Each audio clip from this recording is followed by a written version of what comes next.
Greetings, fans. Welcome to another edition of Cooking with a Side of Snide. I'm your hostess, Lisa. Today, I'm going to show you how to make the New York Times marinara recipe that I talk about all the time, that I use in some of my other recipes. So here's the basic recipe for this. First, I'm going to show you your mise en place, which is a fancy way of saying get all the crap together that you need for the recipe. All right, first of all, you need San Marzano tomatoes. These are from Wegmans. I have 2 gigantic cans because I'm doubling the recipe, of course.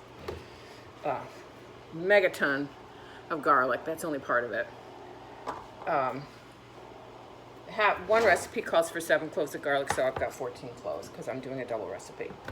Then you need crushed red pepper, and it says oregano, but you know me, I do whatever I want. I'm using Italian herb mix.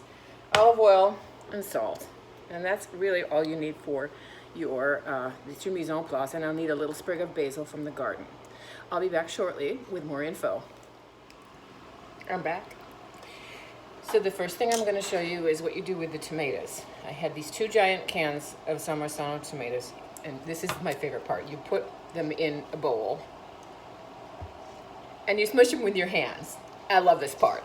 Just get right in there with your hands, smush them all, mushy, smushy, smushy. It feels disgusting, but it gives it, you know, that personal touch. Okay, so those are smooshy, smooshy.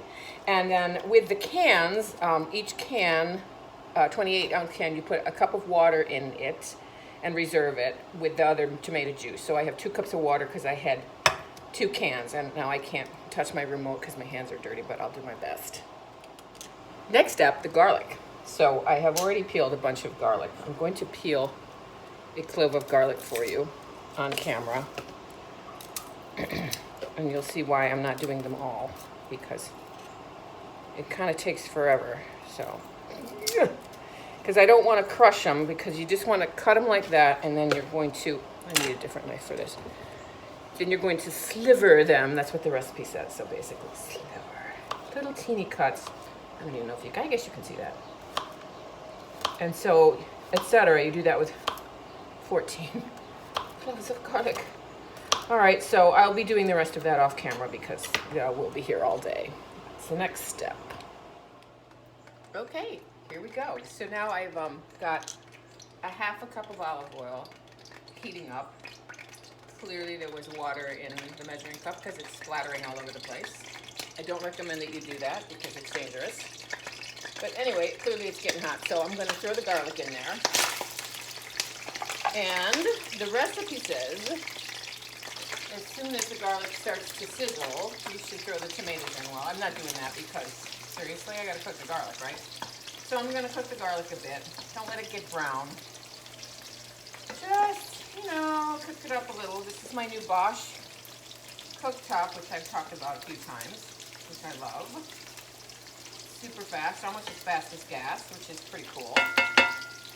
And let's see, I got it all the way up on the highest. Oh my God, that smells so amazing, so good. And then, you know, you just let that cook a little bit, not too much. Don't let it brown. Ooh, it's sizzly, sizzly, smells so yummy. And let's see. I'm just gonna let it cook a little bit.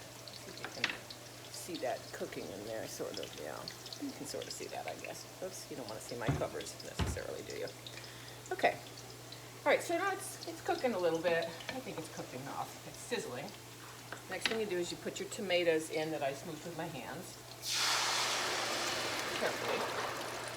And the reserved water. I'm just going to put that in here and get all of that. And get all that good stuff. It fills the pan up almost completely.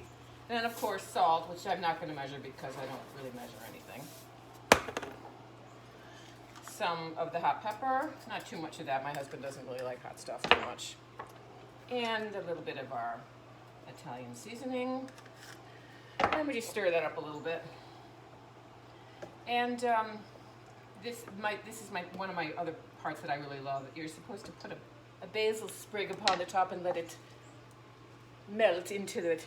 So my basil is, you know, it's September 19th, so it's kind of sketchy, but I found the best few little sprigs that I could find out there. And actually, you just Place it gently on the top and let it wilt.